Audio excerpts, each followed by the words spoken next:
నమస్కారం ETV news కు స్వాగతం. ముందుగా ప్రధానాంశాలు. ఆన్లైన్ ప్రకటనలపై పన్ను తొలగించిన కేంద్రం, ప్రసాదాలపై జీఎస్టీ మినహాయింపు. న్యాయమూర్తి ఇంట్లో నోట్ల కట్టల వివాదం, విచారణ మొదలుపెట్టిన సుప్రీంకోర్టు కమిటీ. కశ్మీర్లో ఆక్రమిత ప్రాంతాలను ఖాళీ చేయాలి, ఐరాస వేదికగా పాకిస్తాన్కు భారత్ హెచ్చరిక. జమ్మూ కాశ్మీర్ నుంచి వేర్పాటువాదం అవుట్, దేశ ఐక్యతకు చర్యలు తీసుకుంటామన్న అమిత్ షా.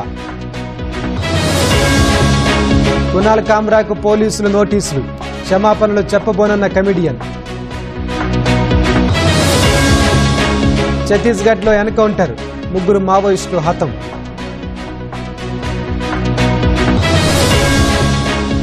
హవాలా మార్గంలో బంగారం కొనుగోలు, రన్యారావుపై కోర్టుకు ఆధారాల సమర్పణ.